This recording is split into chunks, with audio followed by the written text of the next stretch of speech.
I never imagined that a single wedding would change everything for me. My name is Jake Lawson, and I'm a 30-year-old freelance photographer specializing in weddings. Over the years, I've built a reputation capturing everything from intimate backyard ceremonies to lavish, high-profile affairs.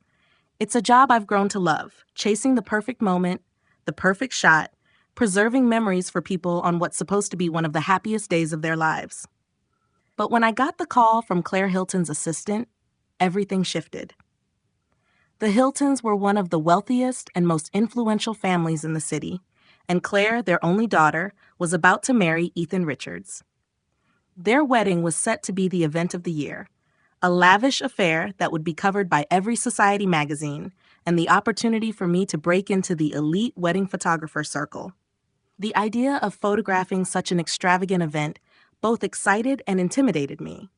The venue was a grand estate on the outskirts of the city, a sprawling property with manicured gardens, fountains, and an enormous ballroom that could fit over 400 guests. It was the kind of wedding people would talk about for years, the kind of event that would cement my place in the world of high society weddings.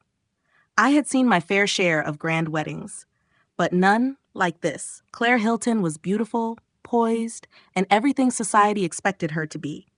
She moved with grace, her every word measured and precise, as if she'd been trained for this role her entire life. I remember the first time I met her.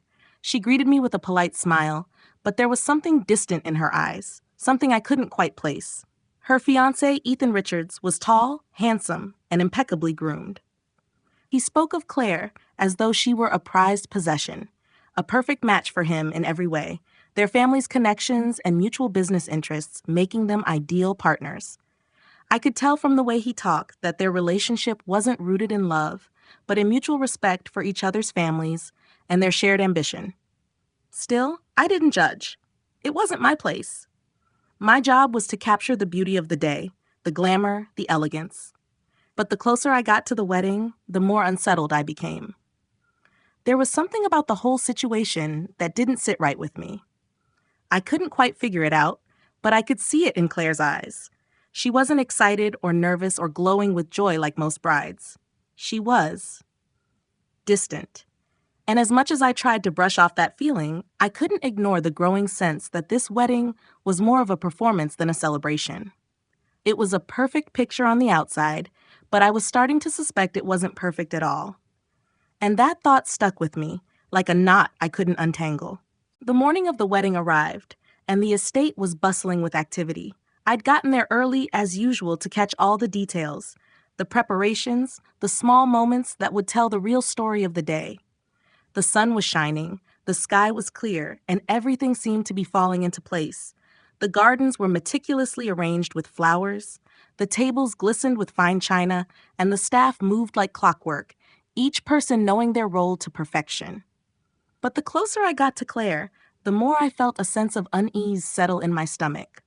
I was in the bridal suite, where Claire was getting ready, surrounded by her bridesmaids, hairstylists, and makeup artists.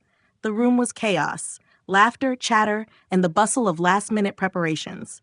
But in the center of it all sat Claire, still as a statue, her back straight, her face completely blank. The other bridesmaids were laughing and chatting about dresses and plans for the honeymoon, but Claire barely moved.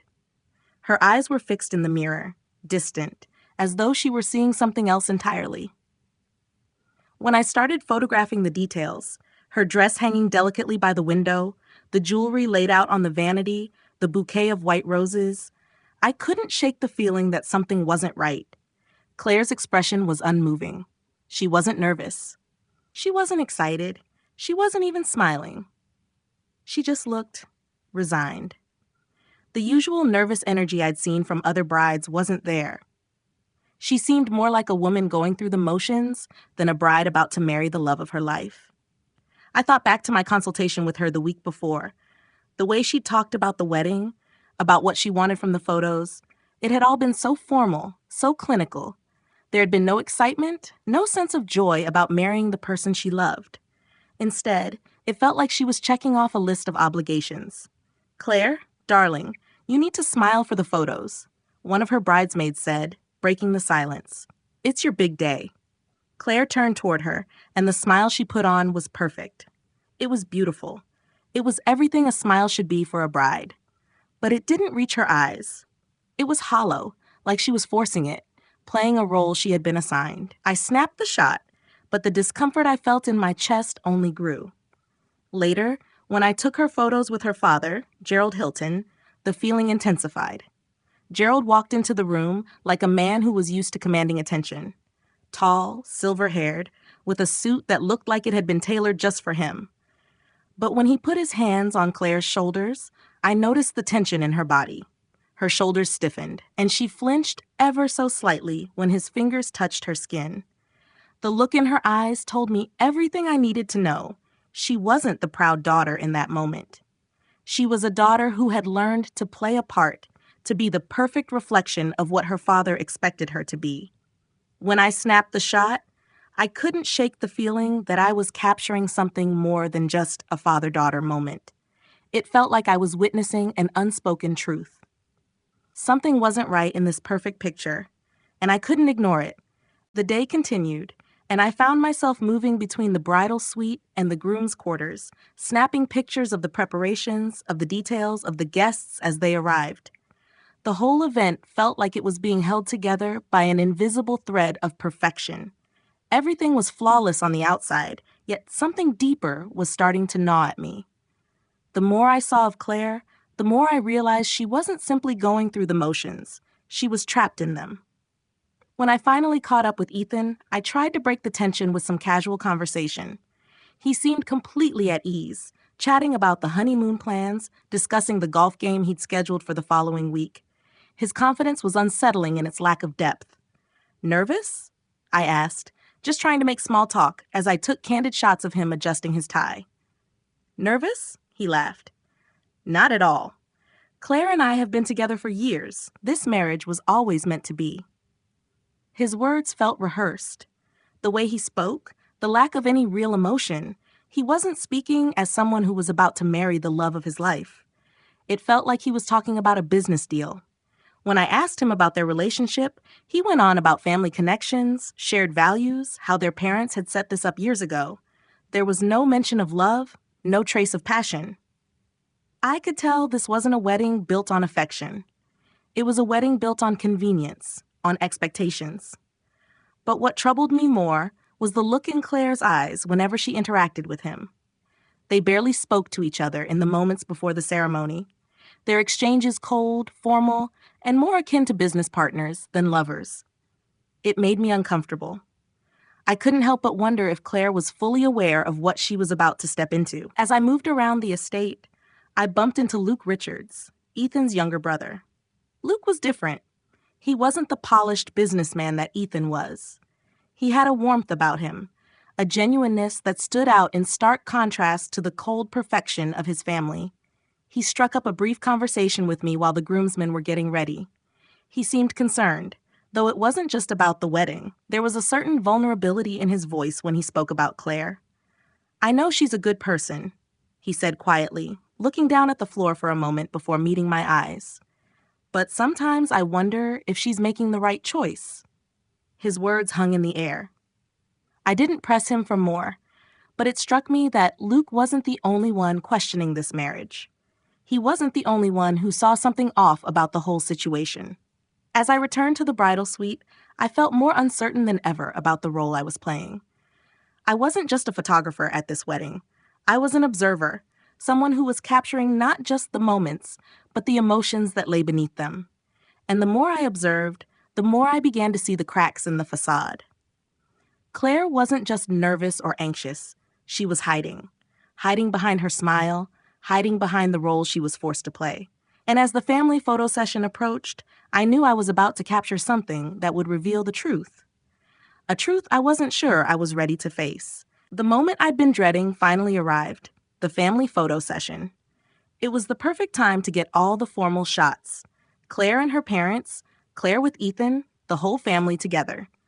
I set up my camera, trying to steady my nerves, knowing that I was about to capture the kind of moments I'd seen countless times before, posed, pristine, and scripted. But as I looked through the lens, I realized this session wasn't going to be like the others. When Claire and her father, Gerald, stood together for their photo, I could feel the tension in the air. Gerald's hands rested on Claire's shoulders, but it wasn't a loving gesture. His grip was tight, almost possessive. I watched as Claire flinched slightly under his touch, the smallest, most imperceptible movement that anyone else might have missed. But I didn't miss it. Her whole body stiffened, as if bracing for something, and I saw the flicker of fear in her eyes. "Smile, darling," Gerald said, his voice as smooth as glass, but there was something chilling about it. The smile Claire gave him was immediate, perfect, polite, and yet utterly empty. It was like she was a doll, positioned just the way she had been taught, playing the role that was expected of her. I snapped the photo, but I couldn't shake the feeling that I was capturing more than just a father and daughter. It felt like I was documenting a moment that was hiding a deeper truth, a truth I wasn't sure I was ready to face. Gerald's face held a look of pride, but it was the kind of pride that came with ownership, not love. Claire's expression was a mask, one she had perfected over years of being groomed for this moment, and I couldn't help but wonder how much of her real self had been buried beneath it. The family photo session continued, with everyone taking their positions as instructed. But the atmosphere had shifted for me. It was no longer just a typical wedding shoot. It was something else entirely. I could feel my discomfort growing as I clicked the shutter, capturing Claire's forced smiles and stiff postures. There was no joy in these photos, no love, just the weight of years of expectations. As the group posed for another shot, I glanced over at Claire and saw her looking distant again, detached from the moment. It wasn't the kind of look a bride should have, especially not on her wedding day. I shifted my focus back to the frame, hoping to capture something that felt real, something that felt like it mattered. And that's when it happened. Luke, Ethan's younger brother, stepped closer to Claire. He was talking to her quietly, his voice soft, his expression sincere. And for the first time all day, Claire's face changed. She smiled. This time, it was real. Her whole demeanor shifted. The distance between her and the world seemed to evaporate as she laughed, a sound that was so genuine, so full of life, that it stopped me in my tracks. I couldn't help but raise my camera and capture it. Claire, mid-laugh, her hand resting on Luke's arm, looked like someone completely different. She was no longer the perfect society bride, the one who had been playing the role of daughter, of fiancée. She was someone else, someone who had a spark of life, a person with a voice and a personality beyond the carefully constructed image she'd been molded into. But before I could fully process what I'd seen, the moment was over. Claire's father called out to her, and just like that, the mask returned. She stepped away from Luke, the laughter fading from her face, replaced by the same polite, lifeless smile she had worn all day. And the image I had captured, a woman being herself, for a fleeting moment, became just another photo in the series, one that felt entirely out of place. As the photos continued, I couldn't stop thinking about what I had seen. That laugh, that real, unguarded laugh, had been the first time I had seen Claire for who she truly was. And I couldn't ignore it. I knew I had captured something that mattered, something that spoke volumes about the kind of life she was being forced into. But what was I supposed to do with it? What did it mean for me, for her, for this perfect wedding that felt anything but perfect? The ceremony was fast approaching, and I was starting to feel like I was standing on the edge of a precipice, unsure whether to take a step forward or turn around. As the last guests filed into their seats and the soft strains of the string quartet played in the background, I couldn't shake the feeling that something crucial was about to happen. I had spent the entire day capturing every detail, every smile, every forced interaction, but there was one moment I hadn't prepared for, the moment when I had to decide what to do with the truth I had discovered. I had spent years in this business, trained to capture moments, to document weddings as beautiful, flawless narratives. But this wedding, this entire situation, felt different. I wasn't just photographing a celebration of love.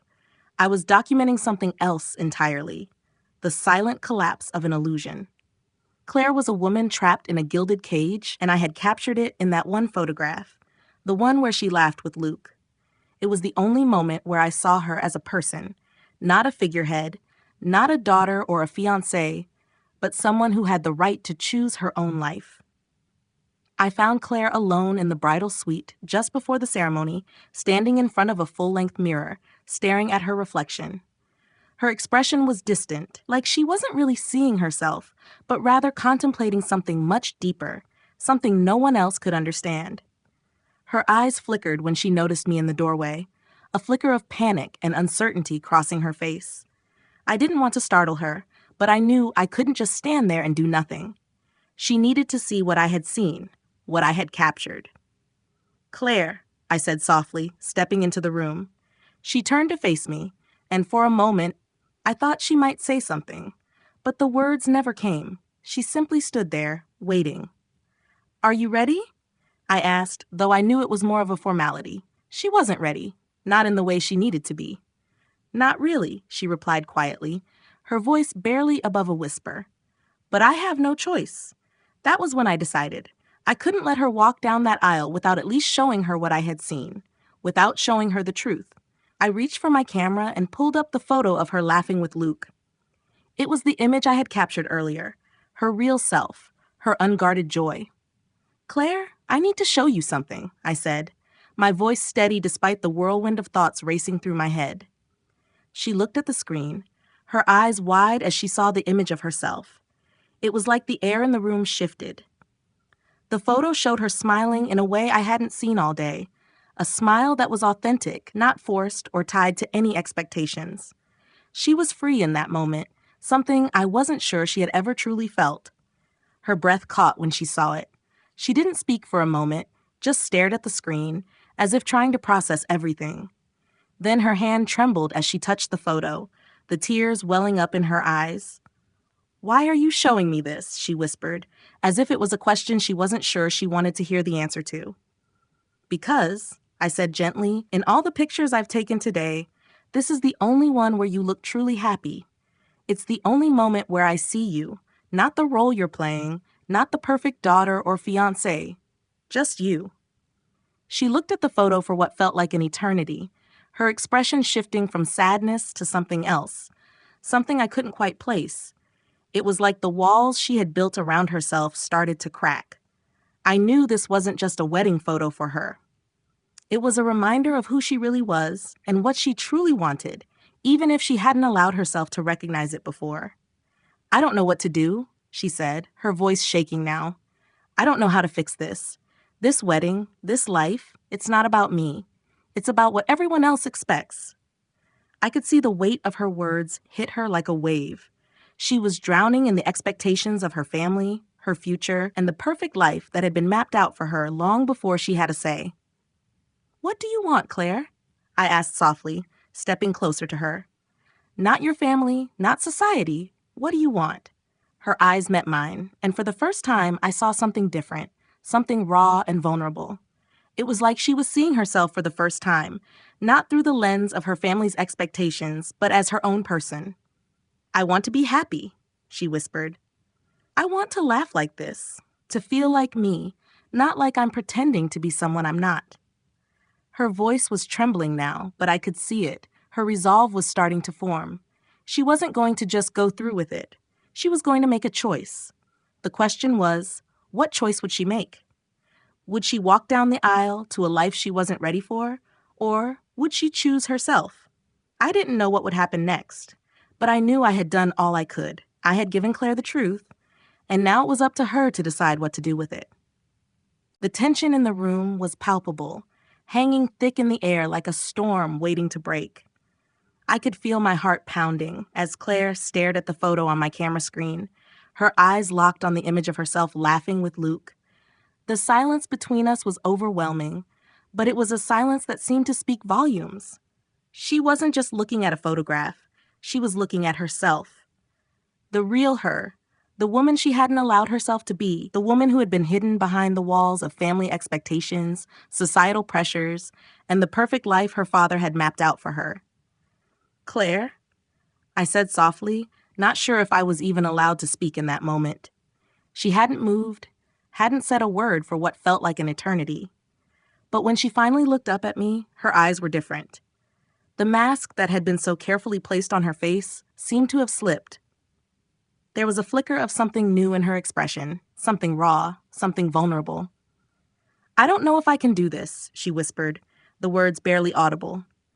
"What do you mean?" I asked gently, knowing full well what she was referring to. She took a shaky breath, her fingers still tracing the image on the screen, like she was trying to hold on to something real. "I've been told my whole life what's expected of me.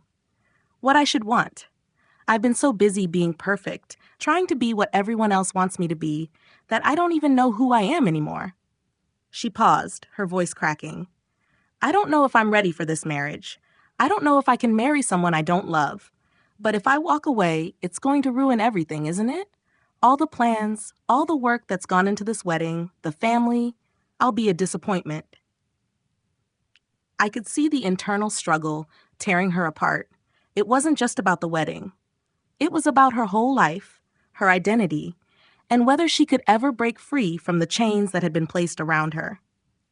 The weight of her family's expectations was suffocating, and for a moment, I wasn't sure if she would be able to let go. "You don't have to do anything you don't want to do, Claire," I said softly, my voice steady despite the rising tension in the room. "You're not a disappointment for choosing yourself. You don't have to walk down that aisle if it doesn't feel right to you. You've spent your life living up to everyone else's standards. Isn't it time you started living for yourself?" Her eyes flickered with something I hadn't seen all day: hope. The kind of hope that comes from the possibility of freedom, from the idea that she had the power to change her own future. I could see it in her eyes. She was torn between fear and liberation. "You're right," she said quietly, her voice shaking, but stronger now. "I've spent my whole life doing what everyone expected of me. Maybe it's time I did something for me. For once, maybe it's time I made a choice." I nodded, feeling my chest tighten with a mix of relief and anxiety. I wasn't sure if she was ready to make such a huge decision, but I could tell that something had shifted in her. The mask that had been in place for so long was starting to fall away. A knock on the door interrupted our moment. "Claire, it's time," her father's voice called from the hallway, sharp and impatient. I could see the change in her expression immediately. The fear, the panic, her shoulders tensed, and she took a deep breath, steadying herself. She looked down at the photo once more, as if drawing strength from the image of the woman she really was. Then she looked at me, her eyes filled with gratitude and determination. "Thank you, Jake," she said quietly, the words filled with a quiet resolve. "I think I know what I have to do now." And with that, she stood up, squared her shoulders, and walked toward the door. She paused for just a moment, glancing back at me. "Wish me luck," she said, her voice steady now. "I'm sure you'll be fine," I replied, trying to keep my voice calm despite the lump in my throat. As she opened the door, the noise from the ceremony outside flooded in, guests chatting, music playing. The world was about to move on, but Claire had just made her choice. And in that moment, I realized that sometimes the most powerful thing a person can do isn't to go along with what's expected, but to make a decision that feels true to themselves. I wasn't sure what would happen next, but I knew one thing for certain. This wedding, no matter how it ended, would be anything but ordinary. The ceremony was everything I had expected, at least on the surface. The guests rose to their feet as Claire walked down the aisle, her gown flowing behind her like something out of a fairy tale. The flowers, the music, the perfectly orchestrated steps, it was all so familiar. But as I looked through my lens, I saw something different. The tension in Claire's posture was palpable. Her steps, though measured and graceful, seemed heavy with the weight of a decision she hadn't fully made yet. I watched her face closely as she approached Ethan, the man she was supposed to marry, and I couldn't shake the feeling that everything about this moment was wrong.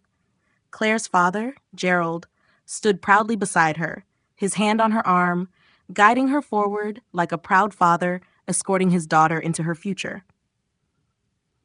But I couldn't help but notice the subtle way he held her, too possessive, too firm.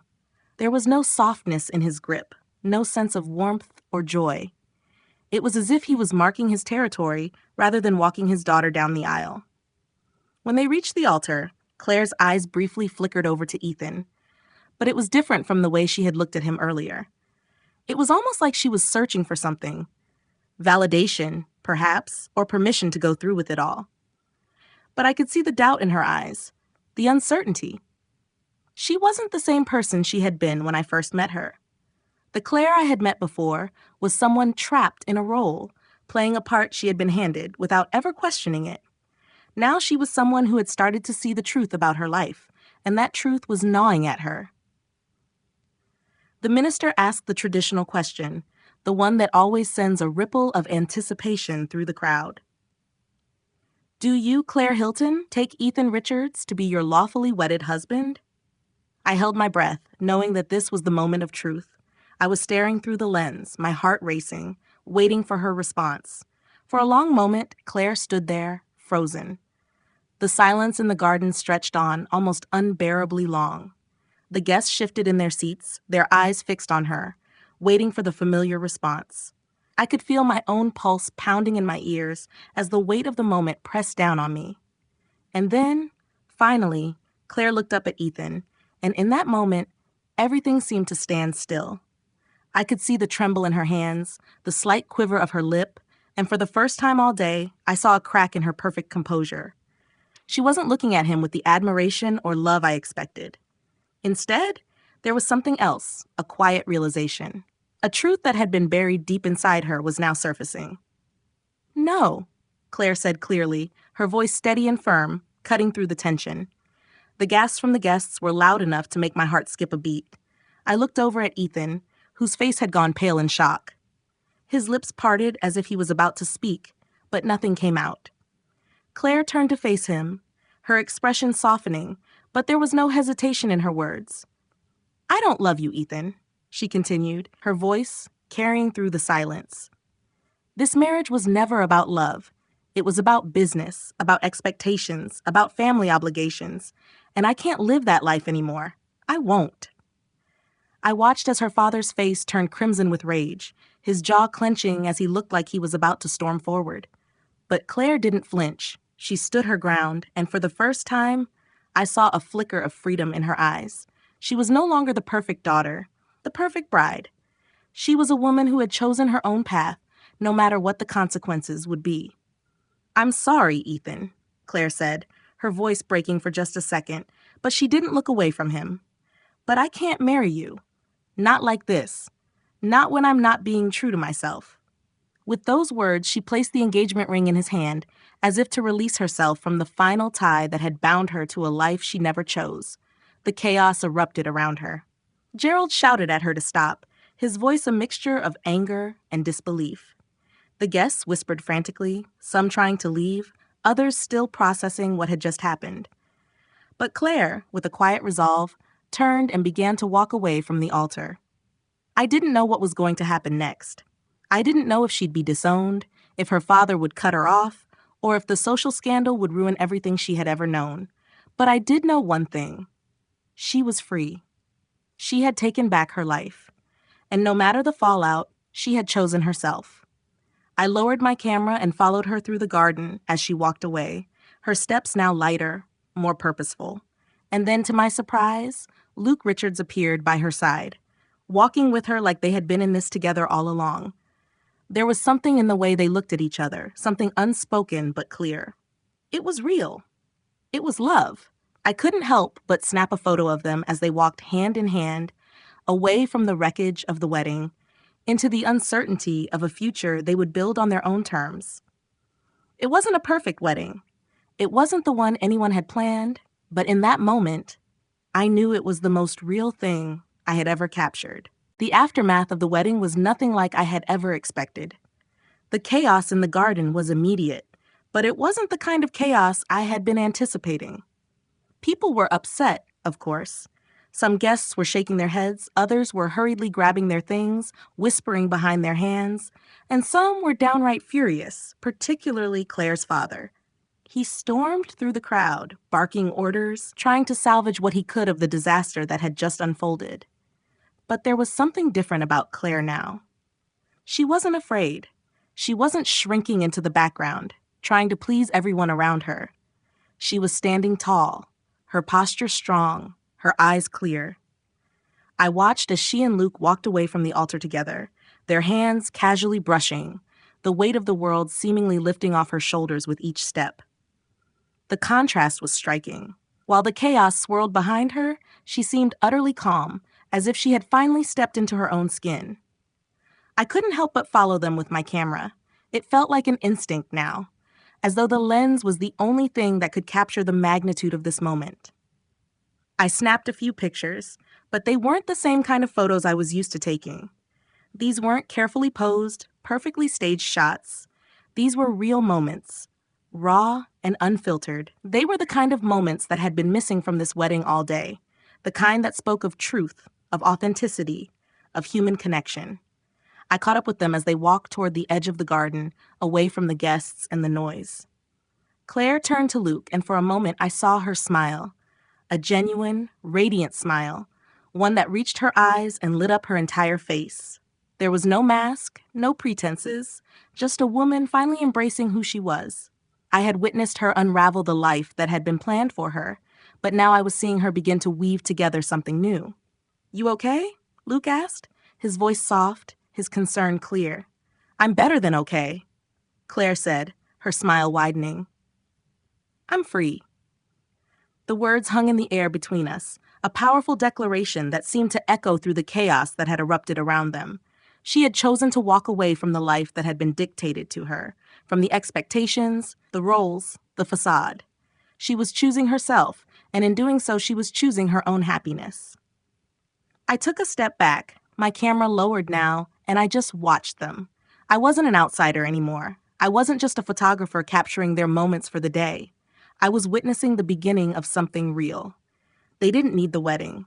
They didn't need the guests or the ceremony. They just needed each other and the courage to start over. For the first time that day, I felt a sense of peace. The wedding might have been a disaster in the eyes of society, but in the hearts of Claire and Luke, it had already become something entirely different. It wasn't about the perfect wedding or the grand gestures. It was about two people finding their way to each other and to themselves in a world that constantly tries to tell us who we should be. As they disappeared into the distance, I knew my work wasn't finished. I had to capture this final moment, the one where Claire was no longer the perfect bride, the perfect daughter, the perfect fiancée. She was just Claire, a woman in control of her own destiny, ready to build a future of her own design. I raised my camera once more, snapping a picture of them walking away, hand in hand, knowing this moment would forever be the most important photograph I had ever taken. The weeks that followed Claire's bold decision were nothing short of a whirlwind. The aftermath of the wedding was, of course, a scandal, one that dominated the society pages for days. Claire's father, Gerald Hilton, did what any father in his position would do. He publicly disowned her, furious that she had embarrassed the family in front of hundreds of influential guests. There were whispers of lawsuits and damage control, and the fallout reached all the way to the Richards family, though Ethan, surprisingly, didn't seem as devastated as one might expect. His relief was almost palpable, and I couldn't help but wonder if he too had been caught in a marriage of convenience, bound by family expectations rather than love. Despite the chaos, Claire stood firm. She didn't apologize. She didn't shrink back in shame. Instead, she continued on, with Luke by her side, a constant source of support. Her relationship with him deepened in the wake of the wedding, and I could see, even from a distance, how their connection blossomed into something real. Meanwhile, I had no idea what would become of my career. I had taken a huge risk by showing Claire that photo, by capturing a moment that shattered the illusion of the perfect wedding. I worried that my reputation would be tarnished. No one in high society would want to hire the photographer who encouraged a bride to leave her groom at the altar. But to my surprise, things didn't go as I expected. I started getting calls from couples, not the high society types, but people who were looking for something different. They didn't want a photographer who would simply capture the perfect, pristine moments. They wanted someone who could capture the truth, the raw emotions, the fleeting glances, the moments that were real, not staged. Word had spread about the Reed wedding, and while some saw it as a scandal, others saw it as a declaration of bravery, of self-liberation. My business grew in a direction I hadn't anticipated, and for the first time in my career, I felt like I was doing something meaningful. I wasn't just taking photos, I was telling stories. Real stories about love, choice, and courage. One day, a few months after the wedding, I received a call from Claire. When I picked up the phone, her voice was different from the distant, reserved tone I'd heard on the wedding day. It was light, warm, full of hope. "Jake?" she said, as if she were testing the waters. "It's Claire. I hope I'm not interrupting." "Of course not," I replied, smiling at the sound of her voice. "How are you?"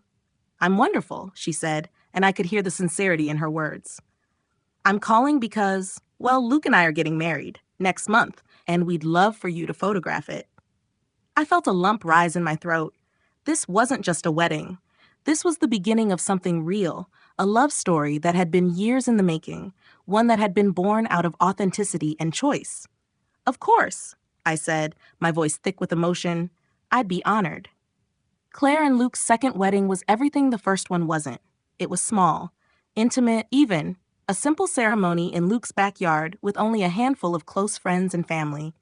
There were no elaborate floral arrangements or high society guests, no media coverage or societal expectations.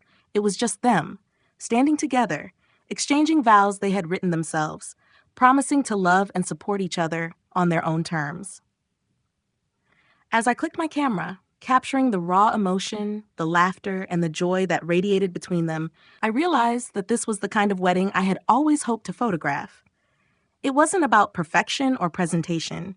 It was about love, genuine, unfiltered love. And in that moment, I understood why I had been a part of Claire's journey. I wasn't just a photographer. I was a witness to a woman who had chosen her own path, who had found the courage to follow her heart, and who had built a life based on love rather than expectation. When I left the wedding that day, I felt a sense of peace I hadn't felt in a long time. I wasn't just telling stories anymore. I was capturing the truth of people's lives, their choices, their struggles, their victories. And for me, that was the most meaningful work I could ever do.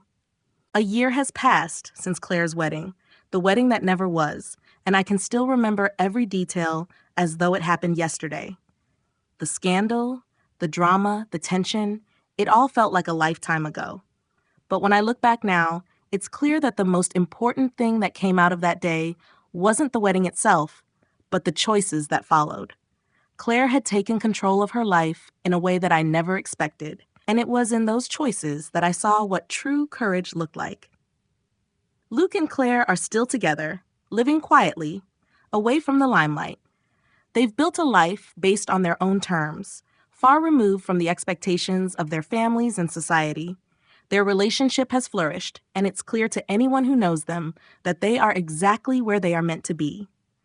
It's the kind of love that grows quietly, steadily, and authentically, not the kind that's built on a foundation of grand gestures and forced perfection, but on mutual respect, understanding, and real connection. As for me, I've continued to photograph weddings, but my approach has changed. I no longer focus on just the perfection of the day, the flowers, the dress, the perfectly posed photos of the bride and groom. I focus on the moments that matter, the moments that tell the true story of who people are. I've started working with couples who want something different, something more personal. They come to me because they want the truth captured, not the picture-perfect version of a day that society expects them to have. I find beauty in the raw, the real, the unpolished. I capture the laughter, the tears, the quiet moments when no one else is watching, the moments that show love in its purest form. I still keep that photograph of Claire and Luke in my office. It's the one where they're walking away from the altar together, their hands clasped, and the world behind them is falling apart. But in that moment, they are free. They are real. It's the most powerful photograph I've ever taken, and I think it always will be. Not because it was a beautiful shot. It was, but that's not the point. It's powerful because it captured the moment Claire found her freedom. It captured the moment she chose herself, her happiness, and her future. That's the kind of moment I want to preserve for people. The truth is, I never expected to find myself in the middle of a wedding like that. I never imagined I'd be the one who helped a bride walk away, the one who captured a pivotal moment in someone's life that changed everything. But in a way, I'm grateful. I've learned more from Claire's courage than I ever thought possible. She taught me that the most important stories aren't the ones we try to tell others, but the ones we tell ourselves. The ones where we find the courage to choose what's right for us, even if it means breaking away from the life we thought we were supposed to live. Looking back, I realized that it wasn't just a wedding that changed my life. It was the truth. And that truth is what I carry with me now in every photograph I take, in every story I capture. That's the gift Claire gave me, one that I'll never forget. Sometimes in life, we find ourselves trapped by expectations, whether they're from family, society, or even our own past. But true happiness comes from making choices that align with who we really are, not who others want us to be. Don't be afraid to walk away from something that doesn't serve you, even if it means breaking away from the life you thought you were supposed to have. Trust yourself, embrace your own path, and choose what makes you feel free. The courage to choose authenticity over perfection is the key to living a life filled with real happiness and fulfillment.